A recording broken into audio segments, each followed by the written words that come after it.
الأتمان الأكملان على خاتم النبيين وسيد المرسلين نبينا محمد وعلى آله وصحبه أجمعين. أما بعد, فإنشاءالlah we'll continue with reading from the book known as Tahdhib al-Tahdhib, that was done by Abu al-Fadl Ahmad ibn Ali ibn Muhammad ibn Ali ibn Mahmud ibn Ahmad ibn Hajar al-Asqalani. That was known by Ibn Hajar al-Asqalani, who died in the year 852 after the Hijrah. And we're still in the beginning section of the book. People named Ahmed. People from Kutub al-Sittah who their first name was Ahmed. And we have reached the individual. We mentioned him last time because there was no biography mentioned about him here. Ahmad ibn Bishr. He says, Ahmad ibn Bishr, huwa ibn Abi Ubaidillah ya'ti. The person who is named Ahmad ibn Bishr, he is also known as Ahmad ibn Abi Ubaidillah. Right? So his father was named Bishr, but he was more famously known by being attributed to his father by way of his kunya, Ahmad ibn Abi Ubaidillah. And so he says this person will be talked about later when we get to that section that deals with Ahmad ibn Abi Ubaidillah. But Abi Ubaidillah, his name was Bishr. So we'll talk about that person later. In the footnotes, they say that his biography will be mentioned, biography number 83 in this book. So right now we are about to begin biography 14. So we still have about 69 more. Or 69 more biographies until we get to the individual who is Ahmad ibn Bishr. He says after that, Kha Ta Qaf, Ahmad ibn Basheer al-Qurashi al-Makhzumi yuqal al-Hamdani Mawla Amr ibn Hurayth Abu Bakr al-Kufi Qadima Baghdad. The next person he mentions the biography for, his name is Ahmed. He says Kha Ta Qaf. Kha for al-Bukhari, and Ta for at-Tirmidhi, and Qaf for Ibn Majah and their famous books. He says that the person is named Ahmad ibn Basheer al-Qurashi. Ahmed, the son of Bashir al-Qurashi. Al-Makhzumi. He is affiliated to the tribe of Quraysh, and specifically from amongst them, Bani Makhzum, the tribe of Makhzum. And he is also known as Al-Hamdani. Al-Hamdani with a sukoon on the meme and a dal without a dot is an affiliation to Hamdan, which is a tribe that originates from Yemen. And he was the freed slave of Amr ibn Hurayth. Amr ibn Hurayth, right? We might have saw that name today in the Muwatta, or in the lesson that we did with the Muwatta, from the people who agreed with Al-Bukhari, rahimahullah ta'ala, that the Salat al-Jum'ah has to be prayed after the time of Dhuhr enters. Amr ibn Hurayth. So this individual, Ahmad ibn Basheer, he was the freed slave of Amr ibn Hurayth. And so this leads us to believe that his affiliation to the tribe of Quraysh, and specifically Bani Makhzum, is an affiliation of being a slave that was freed by someone from that tribe. And from the things that are important to know is that relationship or affiliation and relationship, there are three ways that a person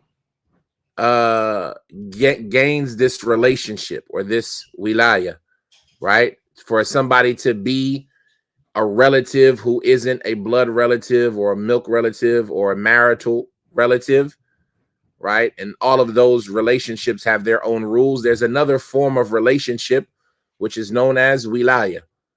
And the wilaya, there are three types of them. There is that an individual is someone that was a freed slave.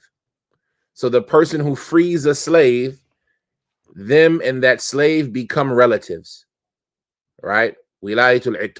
They become relatives in the absence of other relatives, even so much so that they might inherit. And so like this, a person is affiliated to that tribe from which the one who freed him is part of. Another way of affiliation is the relationship of the wilaya of Islam, where if somebody accepts Islam on your hand, classically, this is one of the ways that they used to look at that individual being a relative of yours, that he would be somebody who would be considered a relative of yours in the absence of other relatives. And this might even lead to them inheriting from you and you getting to be a wali of theirs or something of this nature in the absence of others. And then the third type of wilaya is wilayatul hilf, that pledging an oath of brotherhood or fidelity to a tribe or a group. And this is something that they talk about, and you can find more about that reality and those rules in the book of inheritance from the books of Islamic law.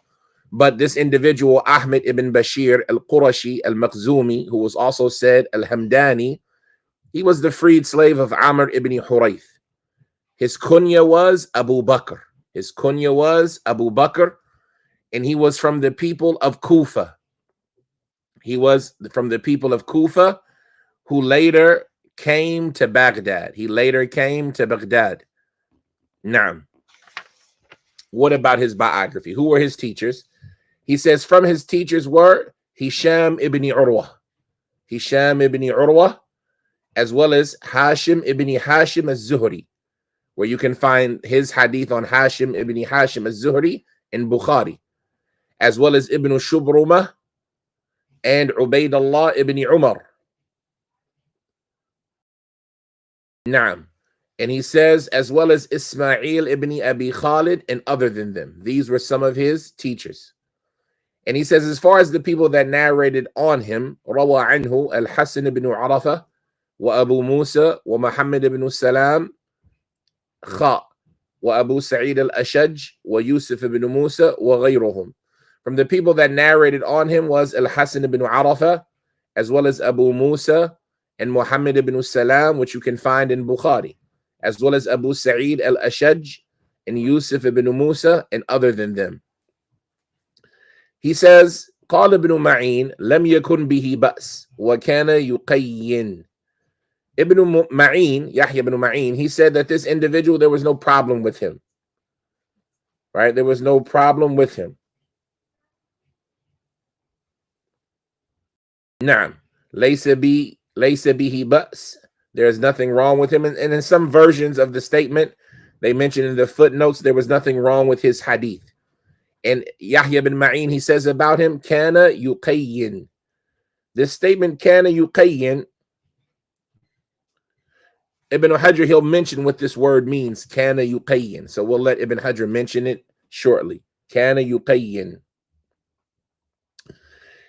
Ibn Hajar, he says, قال عثمان الدارمي قلت لابن معين عطاء بن المبارك تعرفه؟ قال من يروي عنه؟ قلت ذاك الشيخ أحمد بن بشير فتعجب وقال لا أعرفه. قال عثمان أحمد كان من أهل الكوفة ثم قدم بغداد وهو متروك. Uthman al-Darimi, Uthman ibn Sa'id al-Darimi, a famous scholar of hadith, he said, I said to Ibn Ma'in, I said to Yahya ibn Ma'in, Ata ibn Mubarak, do you know who that is? Do you know who is Ata ibn al-Mubarak? Yahya ibn Ma'in, he said, who narrates from him? Right? And who is his student that narrates upon him? Uthman, he said, I said that Sheikh Ahmad ibn Basheer.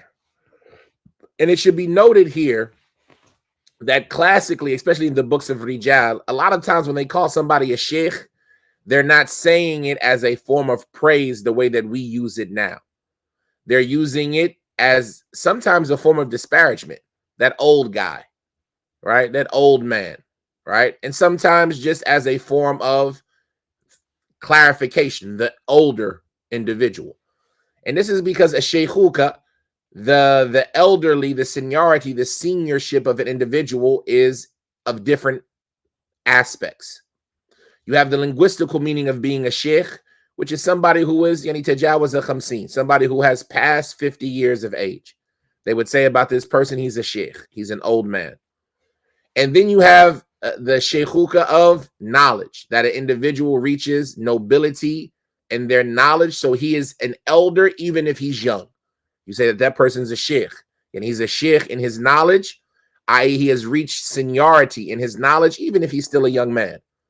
And then you have the sheikhuka of nobility and sharaf, where this person is the leader of his people and the noble one of his people, the elder of his people, and he might still be a young man in that fashion, right? So you would say that this person is a sheikh, i.e. he is the elder of his people, or the notable of his people, the senior of his people.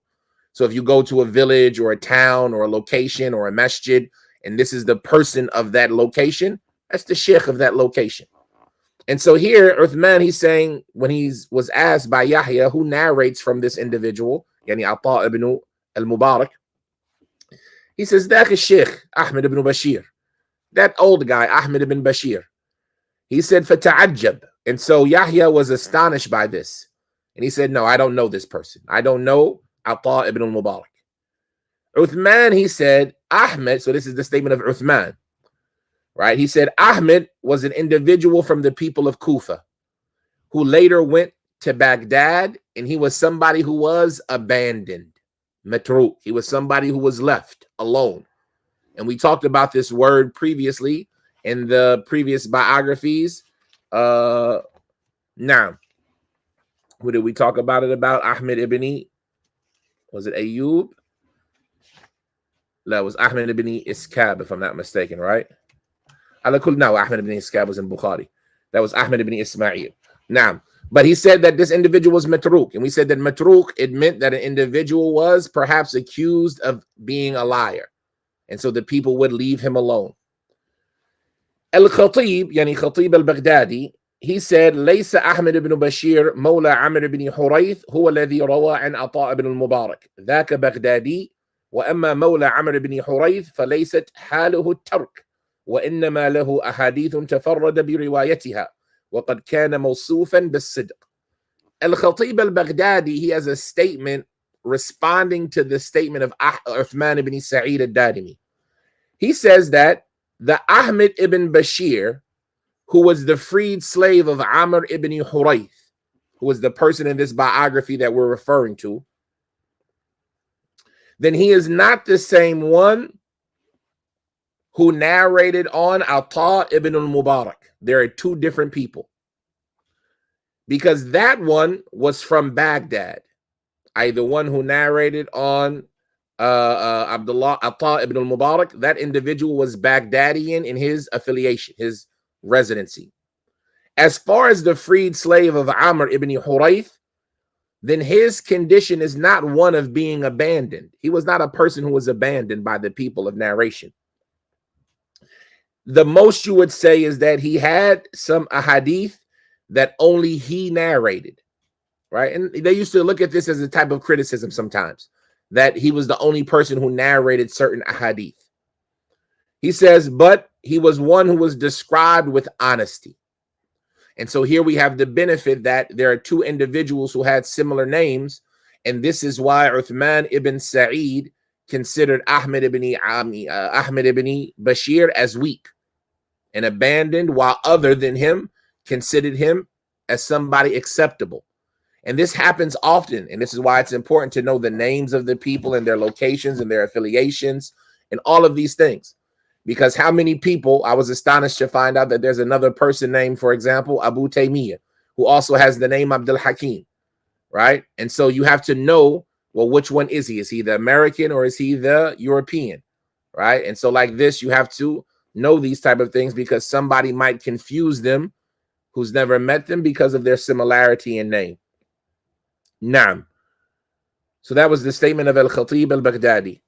Ibn Hajar, he says, وقال ابن نمير كان صدوقا حسن المعرفة بأيام الناس حسن الفهم إنما وضعه عند الناس الشعوبية.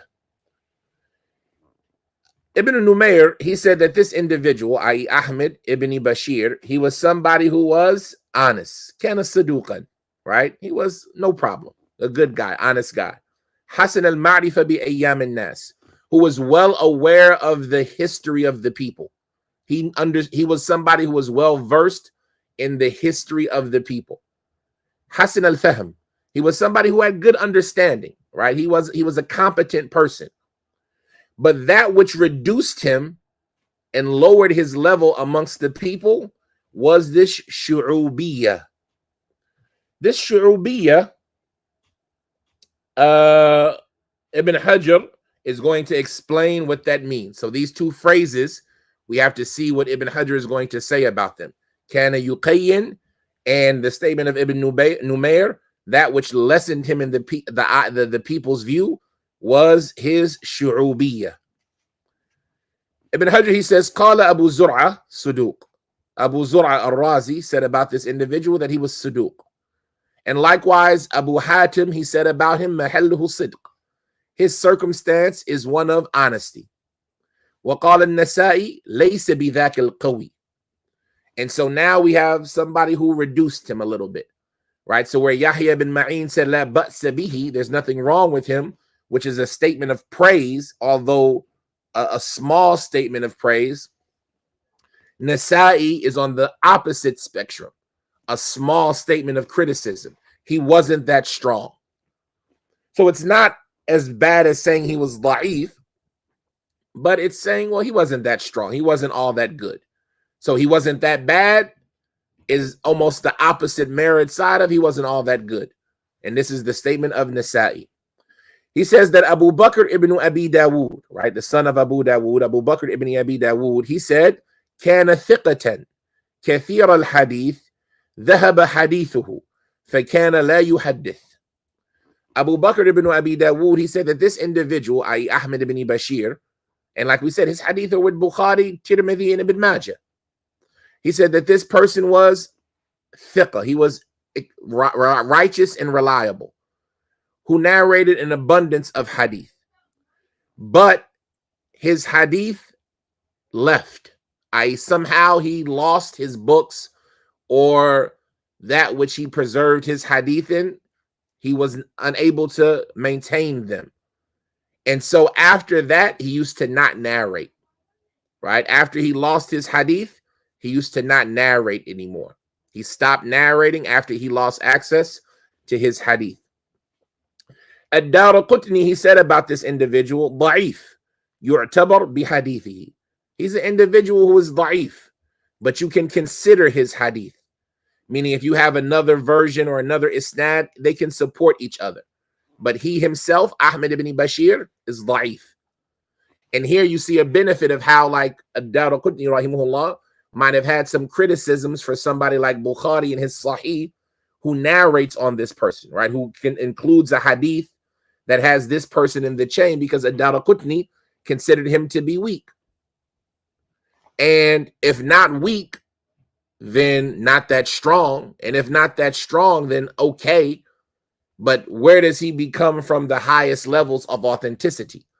And this is something where you benefit from understanding, like, the methodology of Bukhari and Muslim in their Sahih. Is everybody in their book of the highest levels of authenticity? And it's not necessarily the case, but that doesn't mean that the hadith isn't of the highest levels of authenticity. So their action of choosing and selecting the hadith of a particular individual is something that, even if the person might have been weak, it doesn't necessitate that all of their hadith were weak, and Bukhari and Muslim were qualified enough to recognize which of these hadith they were accurate in and which ones they made mistakes in, and therefore they would choose like this.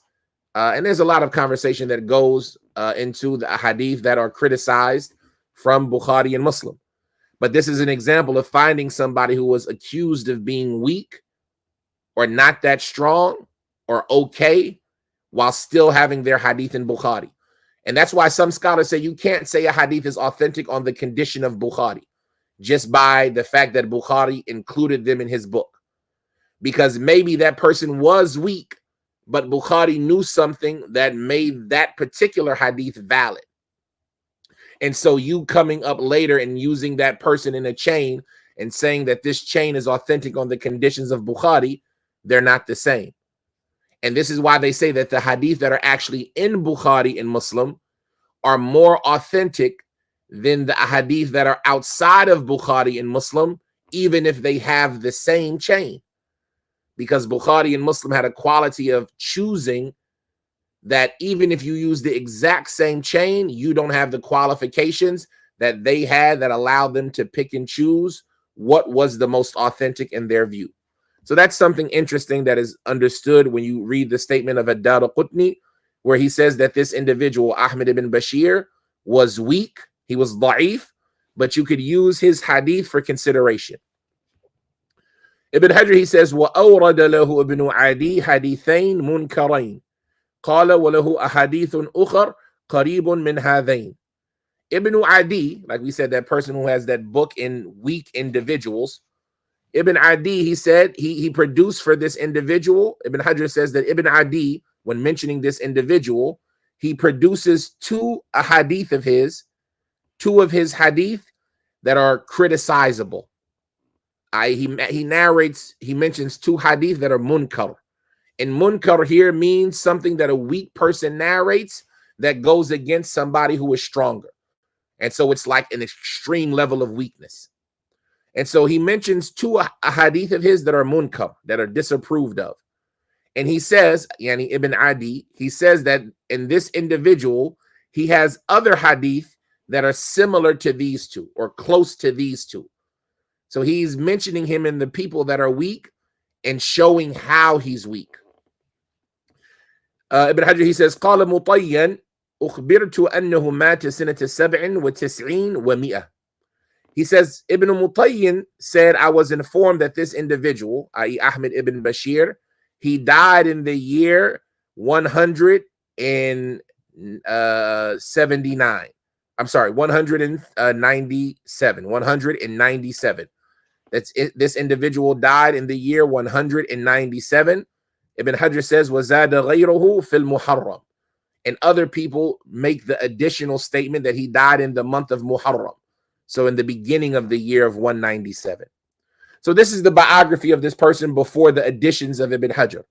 And so we see that this person was Bain as-Saduq, right? Lahu manakir, or weak, right? He's somewhere between acceptable and weak.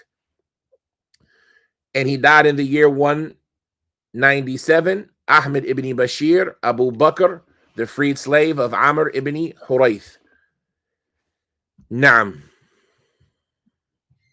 And I don't know if Amr ibn Hurayth is the Sahabi now. Now I might have made a slip of the tongue earlier because that statement was on my head. Waqt al-Zawal. Waqt al-Zawal. Sahih Bukhari. I apologize. 1 second. Waqt al-Jumu'ah. Sahih Bukhari. Amr ibn Hurayth. Yeah, so it's the same Amr ibn Hurayth, but was he a Sahabi? Now I'm confused about that. Because there's a narration that says, I forgot the narrator. He says that I've never seen anybody better at praying Jumu'ah than Amr ibn Hurayth. And he used to pray Jumu'ah after the sun had moved past the middle of the sky. And so who is Amr ibn Hurayth? Amr ibn Hurayth al-Qurashi al-Makhzumi. No, that's Ja'far. Abu Sa'id al-Kufi lahu suhbah. Yeah, so it's him. They say he has suhbah. Amr ibn Hurayth al-Kufi lahu suhbah. طيب. Naam. Anyway, so now that we finished that section, remember we have the additions of Ibn Hajar. Ibn Hajar, he has additions that he added past what he organized from the statements of Al-Maqdisi and Al-Mizzi. So Ibn Hajar, he says, قلت, my statement is, وقال أبو داود أن حسين بن عمر مات بعد وكيع بخمسة أيام انتهى. He says that I say, Abu Dawood said, and Abu Dawood al-Sijistani, on the authority of Hussein ibn Amr, that this individual, Ahmad ibn Basheer, he died after Waki' 5 days after Waki'. Waki' ibn al-Jarrah, he died in the year 198, 197, probably 198. And so he's saying that this person died 5 days after Waki'. And there are a lot of scholars who died in that year, like Ibn Uyayna, Waki', and Naam, Sa'id ibn Yahya ibn Sa'id al-Qattan, and Abdurrahman ibn Mahdi. I think they died in 189. So they died in a different year. But Naam. So this is what he's saying, that Ibn Hajar is mentioning that some of them say he died 5 days after Waki'. And this would make him from the Tabi Tabi'in. This individual, Ahmad ibn Bashir, is from the Tabi Tabi'in. He says, وَكَانَ مَوْتْ وَكِيعْ فِي الْمُحَرَّمْ مِنَ السَّنَةِ. Right? Waki', he's saying he died in that same year, 197, in the month of Muharram of that same year. He says, وَمَا لِأَحْمَدْ فِي الْبُخَارِ سِوَى حَدِيثٌ وَاحِدٌ فِي آخِرِ الطِّبِّ. Ibn Hajar, he says, and as far as Ahmed, this Ahmed that we're talking about, Ahmad ibn Bashir, he doesn't have any hadith in Bukhari except one, which is at the end of the book of medicine. And this is another point that we deal with when we talk about the people of Bukhari and how some of them might be people with weakness in them.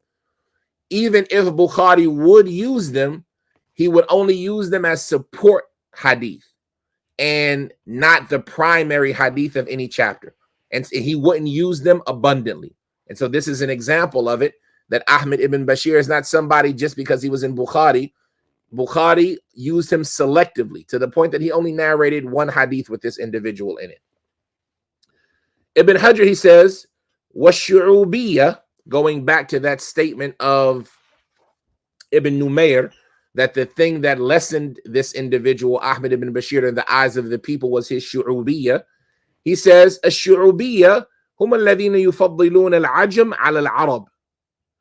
The people who are known as الشُّعُوبِيَّة, they are the people who preferred the non-Arabs over the Arab. So when we talk about the way that people are classified and broken up, you have the Arabs are usually divided in what is called qaba'il, tribes. And the non-Arab, they are usually divided, and like the Jews, they are divided into asbat, right? The tribes of Israel, but they call them asbat, grandchildren. And then you have the tribes of the non-Arabs, they're usually called sha'ab or shu'ub, right? Ya ayyuha an-nasu inna khalaqnakum min dhakarin wa untha wa ja'alnakum shu'uban wa qaba'ila. Right? So you have the Arabs are qaba'il and the other people are shu'ub. And so the shu'ubiyya are the people who used to prefer the various tribes of the non-Arabs over the Arabs. And so this is something that lessened his view in the eyes of the people, because the people, especially the people of Islam and the people of the Sunnah, the people of the Salaf, they recognize the preference of the Arab over the non-Arab. And this was something that was well known and established amongst them, that the Arab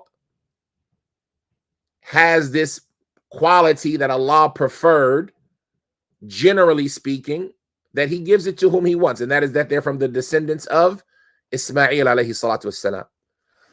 He says, وَقَوْلُهُ يُقَيِّن أَيْ يَبِيعُ الْقَيْنَاتِ. And as far as the statement that was mentioned by Yahya ibn Ma'in, that he was an individual who used to yuqayyin, la ba'sa bihi kana yuqayyin, he was an individual who used to do taqyin. He says that i.e. it means that he used to sell al-qaynat. And al-qaynat, they mention it in the footnotes, they say it's the plural of the word qayna. And it is a slave girl who would sing, or even if it was one that didn't used to sing, right? So he would sell slave girls that would be used for singing, right? Which is something that could be criticized, right? Selling, singing slave girls, right? And so that's what the meaning of those two phrases were. He was somebody who used to sell singing slave girls, and he was somebody who used to prefer the non-Arabs over the Arab. Ibn Hajar, he says, قال ابن الجارود تغير وليس حديثه بشيء. Ibn al-Jarud, he said about this individual that he became changed later on, and his hadith aren't anything, right? And we mentioned that he lost his hadith at some point in time. And so Ibn al-Jarud, he said he changed, and his hadith aren't of any value. And this is why it's important that if we know when an individual changed and what they did after they changed, because we'll see a lot of people that they might change. They were good at one point in time, and then they became bad. So we need to know when they were good, when they became bad, and are their hadith decipherable? Can we tell when they changed and what they did after it, and who took from them after they changed from those who took from them before they changed? And thus we can decipher what are their good and bad hadith, because if not, we have to abandon all of their hadith. And this was the view of Ibn al-Jarud, that this individual changed and his hadith, because of that, aren't valuable at all. And Al-Uqayli, Ibn Hajar, Al-Uqayli is an individual who has another book of hadith, about another book of rijal, about weak people. He says that this individual was da'if. Al-Uqayli, he said that this individual was da'if. And Ibn Hajar, he says, وَنَقَلَ أَبُو الْعَرَبِ أَنِ النَّسَائِ أَنَّهُ قَالَ لَيْسَ بِهِ بَأْسٍ. And Abu al-Arab has transmitted on the authority of Nasa'i, who said that he's an okay, laysa bihi bas, there's nothing wrong with him. So now An-Nasa'i has both sides of the statement. Laysa bidhak al-qawi, he's not all that strong. And Nasa'i has also been said about this individual that laysa bihi bas. So this individual, layyin hadith, right? He would be at the lower levels of almost acceptable or barely acceptable, right? So if you see a hadith with this person, he's almost acceptable or barely acceptable. Ibn Hajar, he says, tamyiz. So he's going to mention an individual now who was similarly named to this individual and of a similar generational time period, but is a different person. So the person we just mentioned was Ahmad ibn Basheer, the freed slave of Amr ibn Hurayth, whose kunya was Abu Bakr, who was from the people of Kufa, who went to Baghdad later on. As far as somebody who was similar to him in rank and in name, he says that Tamyiz Ahmad ibn Basheer al-Baghdadi Abu Ja'far al-Mu'addib هو الذي أشار الخطيب إليه روى عن عطاء ibn al-Mubarak وعنه ibn Abi Dunya. He says, for distinction purposes, Ahmad ibn Basheer, the person from Baghdad, his kunya was Abu Ja'far, and he was an educator, right? He was somebody who used to help in the education of children of the nobles, for example. And they give you some of the explanation in the footnotes. They say, بِضَمِّ الْمِيمِ وَفَتْحِ الْوَاءِ وَكَسْرِ الدَّالِ الْمُهْمَلَةِ الْمُشَدَّدَةِ في آخرها موحدة لفظ يطلق على من يعلم الصبيان والناس الأدب واللغة. Right? This word al-mu'addib, he was one who would teach the children etiquette and language. Right? You have, I forgot what they call them in English. There's a word for them in English as well.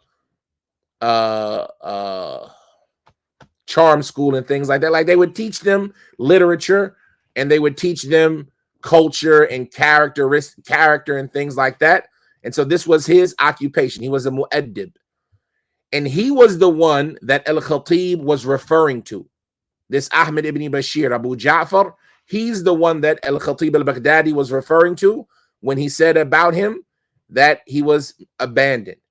Ibn Hajar says from the people that this individual narrated upon was Ata ibn al-Mubarak. And from the people who narrated on this person, this Ahmad ibn Basheer, Abu Ja'far, was Ibn Abi Dunya. Ibn Abi Dunya was a famous scholar of hadith, and we'll come across him at some point in time. So this concludes everybody named Ahmad ibn Basheer. We have next, what we want to finish is the people named Ahmad ibn Bakaar. Ahmad ibn Bakaar. And so we have in front of us seen Ahmad ibn Bakaar ibn Abi Maymuna, wasmuhu Zayd al-Qurashi al-Umawi mawlahum Abu Abdul Rahman al-Harrani. He says seen, and this represents Nasa'i. Ahmad ibn Bakaar. The person's name is Ahmad, the son of Bakaar ibn Abi Maymuna, the son of the father of Maymuna. And the father of Maymuna, his name was actually Zayd. So we have Ahmad ibn Bakaar ibn Abi Maymuna. And Abi Maymuna, his name was Zayd. This individual, Ahmad ibn Bakaar, was Qurashi. He was affiliated to the tribe of Quraysh, from specifically the tribe of Bani Umayyah. Bani Umayyah. And he was one of their freed slaves. So his affiliation to this tribe wasn't through blood, but it was through the fact that they freed him as a slave. And so he was affiliated to this tribe through being a freed slave. His kunya was Abu Abdurrahman. And he was known as Al-Harrani. He was from Harran, which is a city in the Levant, Sham area, a city known as Harran. They say بفتح الحاء المهملة وتشديد الراء المهملة نسبة إلى حران بلدة من الجزيرة. Right? It's a city that is from the area known as Al Jazeera, and Al Jazeera is that area between the two rivers, the Euphrates and the Dijla. Right? Let's see. Harran, what is I think it's called Hebron in English. Harran.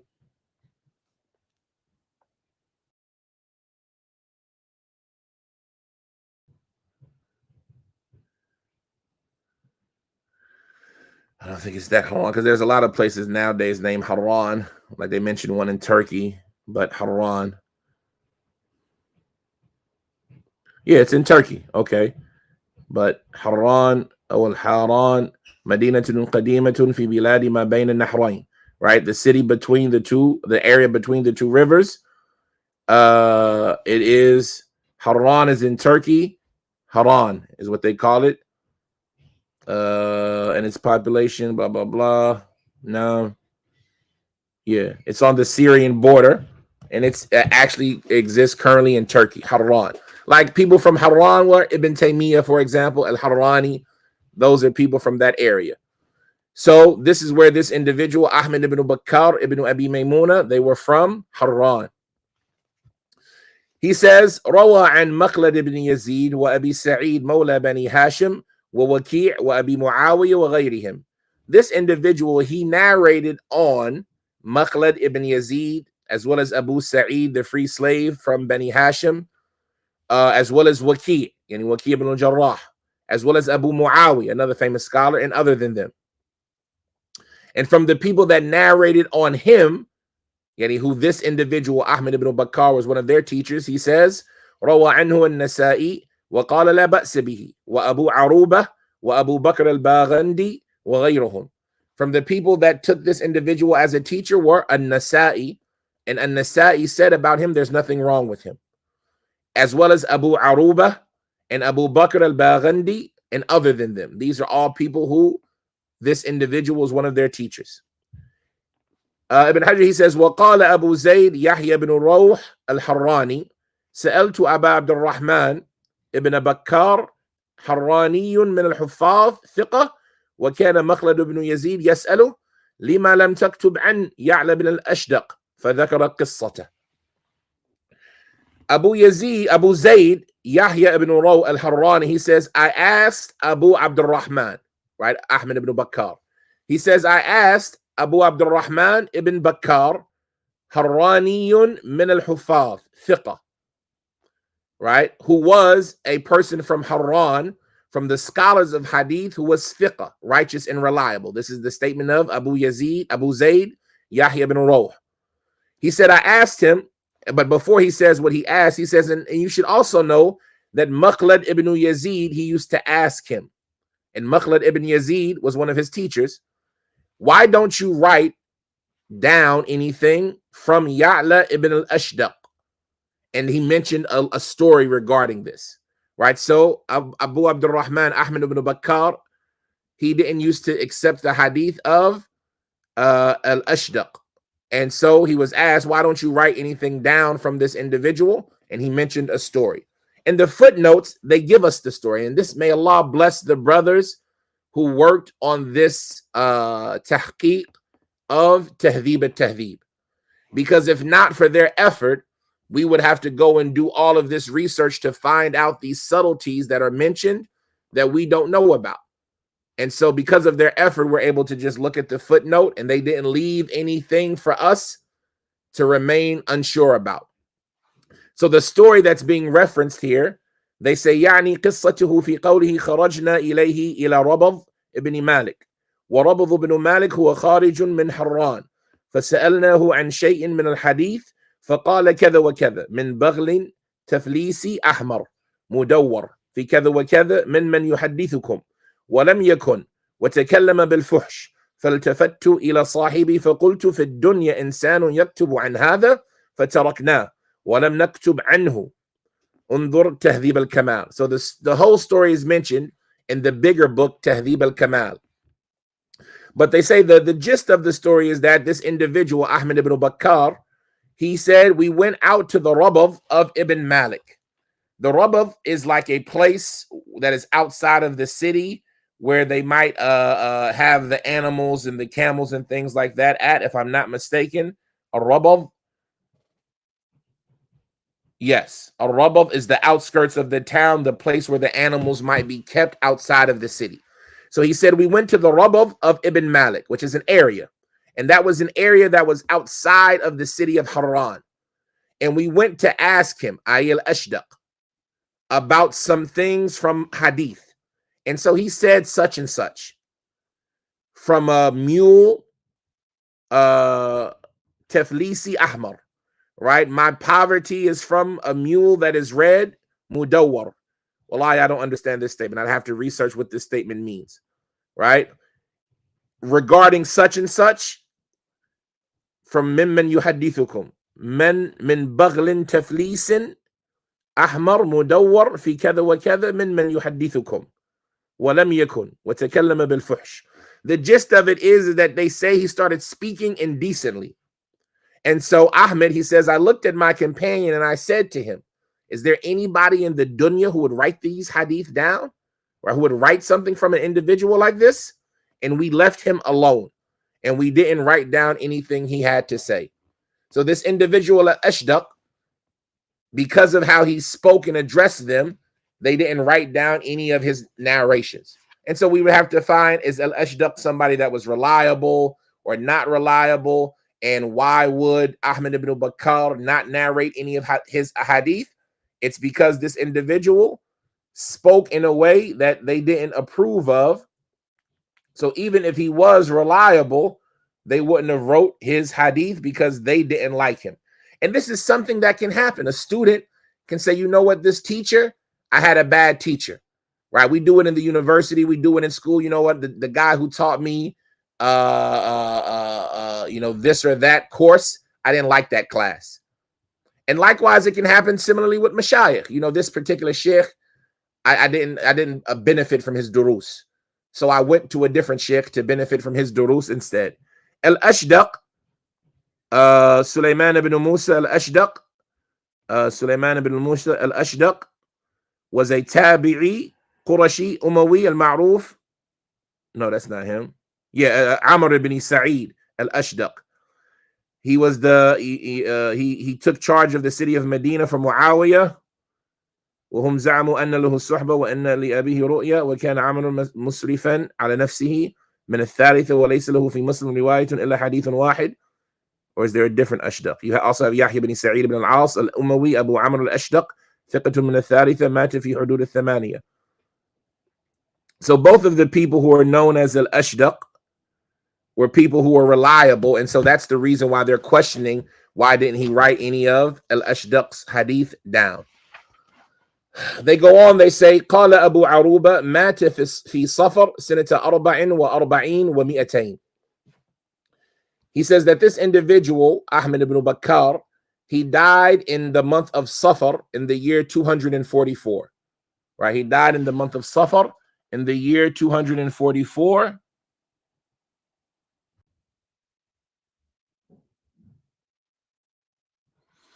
I'm just trying to see, because these two people that they mentioned who are Ashdaq, none of them he would have necessarily caught.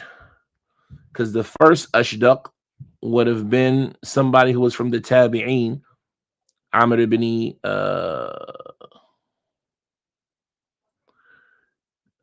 Sulaiman ibn Musa al-Qurashi, Abu Ayyub, يقال Abu Rabi, يقال Abu Hisham al-Dimishqi, al-Ashdaq, Mawla Abi Sufyan ibn Harb, Faqih Ahl al-Sham. When did he die? Like you said, you got to do it because you don't want to leave this section and not know who you're talking about. موضوع آخر قال النسائي أحد الفقهاء روى له مسلم. When did he die? مات سنة 19 و100. So he died in the year 119. and this individual died in the year 244. It's unlikely they met. So it's not Sulaiman ibn Musa. So I don't know who this Ashdaq is that they're referring to. I have to do research to figure it out. But in any circumstance, he didn't write the hadith down. And Abu Uruba, he says about him that he died, Ahmad ibn Bakaar, he died in the month of Safar in the year 244.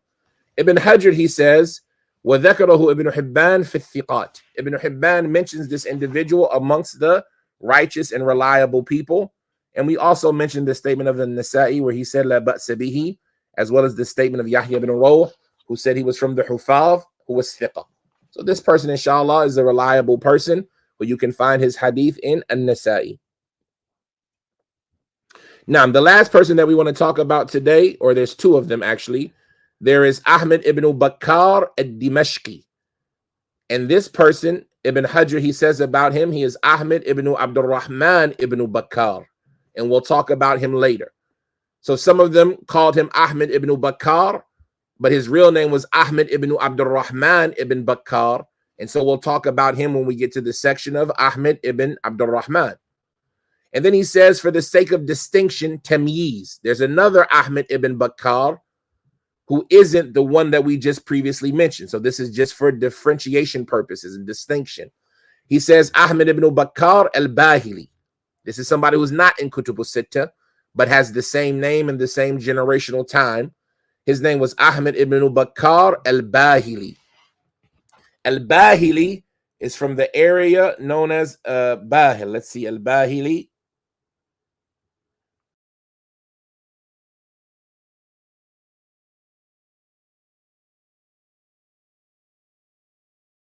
You hear it all the time.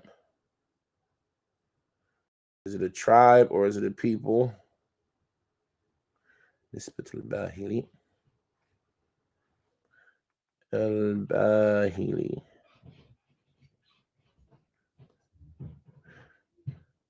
Bahila is a tribe of Arabs, Qasisiyatun Adnaniyah, who descend from Adnan. Qaysiyya Adnaniyah. Right, so they're a tribe of Arabs who trace their roots back to Adnan through Qays Aylan, right? And from them were people like Qutaybah ibn Muslim al-Bahili. So Bani Bahila is a tribe of Arab. And so this individual, Ahmad ibn Bakaar al-Bahili, he was affiliated to this tribe, Bahila. And from the people that he narrated on was Imran ibn Uyayna. And from the people who narrated on him were Abdullah ibn Qahtaba and other than him. Abdullah ibn Qahtaba and other than him. It could also be Quhtaba. I don't know. Abdullah ibn Qahtaba or Abdullah ibn Quhtaba. Let's see if we can find him. Abdullah ibn Qahtaba.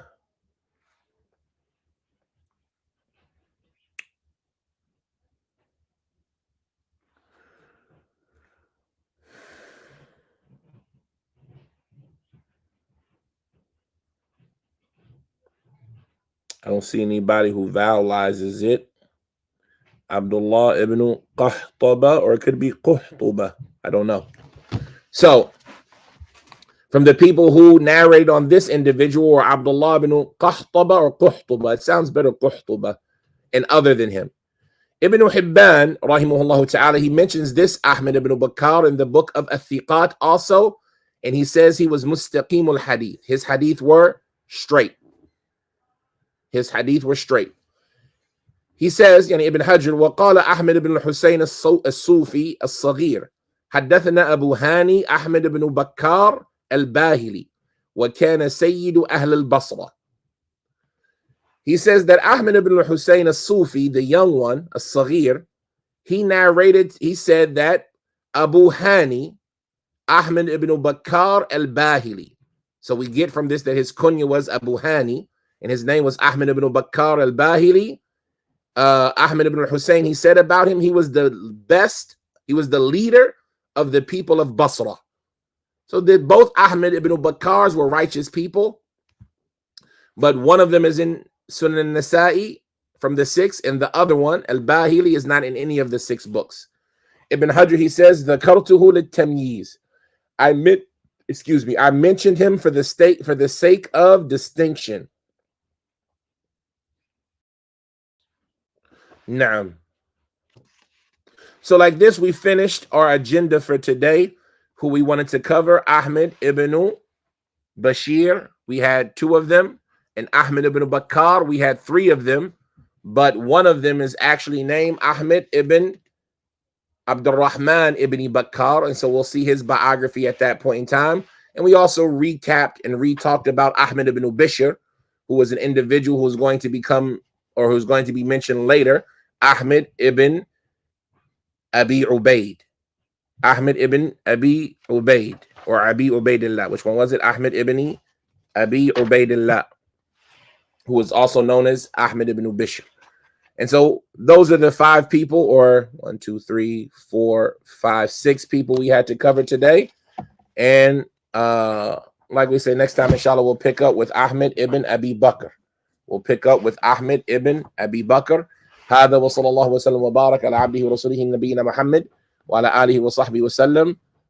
Yeah, they say sheikh out of respect for somebody noble in their people. Does the hadith fall under jar and ta'dil? Do these hadith? So we didn't mention any hadith, but this conversation is about jar and ta'dil. It's about the jar and ta'dil of the people in the 6 books specifically, or those books that they wrote, as well as the 6 books. So those books that were written by Bukhari, Muslim, Abu Dawud, Tirmidhi, Nasai, Ibn Majah, any of the people in those books, this is going to deal with the jar and the ta'dil of these people. Can you use the person's hadith even though the person is weak, but the hadith has some soundness to it? Of course, right? This is a science that we'll talk about, like why do the scholars write weak hadith in their book?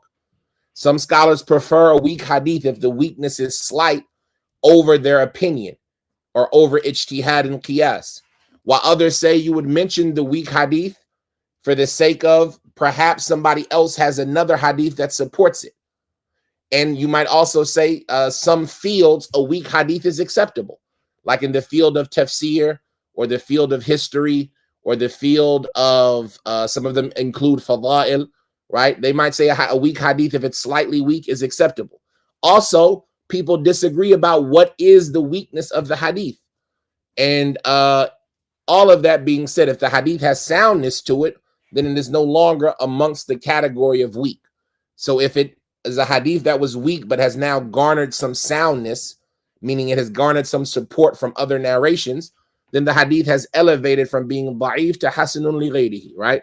To being now hasan for other reasons. So Shai, who is this? Shu'uban, shu'ubiyya. A shu'ubiyya means giving preference to the noun arab. Right, in this context, what we mentioned, in this context that we mentioned, right, nowadays, a shu'ubiyya means something different, communism, if I'm not mistaken. But when the Salaf used the term, they were talking about a group of people who preferred the tribes of the non-Arabs over the Arab tribes. So if you would ask, when there's rules that come with this, like when it comes to divvying welfare, right, or the dawaween, right, to giving people stipends and money, who would you start with, right? If the government is going to disperse and give out free money, who gets first dibs, right? We see that the Sahaba, they used to start with Bani Hashim. And they would start with Bani Hashim because of their closeness to the Prophet ﷺ, and then they would build out like this into the rest of the tribes of the Arab. But somebody like, I'm American, I might say, well, no, you need to start with Bani Pettis. We need to go first. And so this is a type of shu'ubiyya, preferring my tribe and my group of people over those groups of people that Allah has preferred. And without a doubt, Allah preferred the Arab over the non-Arab. And this is not something to take offense to. Inna Allah yakhluqu ma yasha wa yakhtar. Allah creates what he wants and he chooses from that creation. Ma lahum min khiyara. We don't get any choice in the matter. So just like Mecca is better than Queens, Arab by default are better than non-Arab. But an individual basis, no, the best of you is atqakum, the person who has the most taqwa. But part of obtaining the most taqwa is resembling the Arab that Allah praised, like the Prophet, like the Sahaba. And that's why you see people like Bukhari and Muslim and other than them from Uzbekistan and Naysabur, and from Haran, Turkey, and all of these other places, Afghanistan, people who weren't Arabs, you would never think they weren't Arabs, because all you know about them is what they did in the service of Islam and how they lived like the Salaf having those qualities of Arab with them.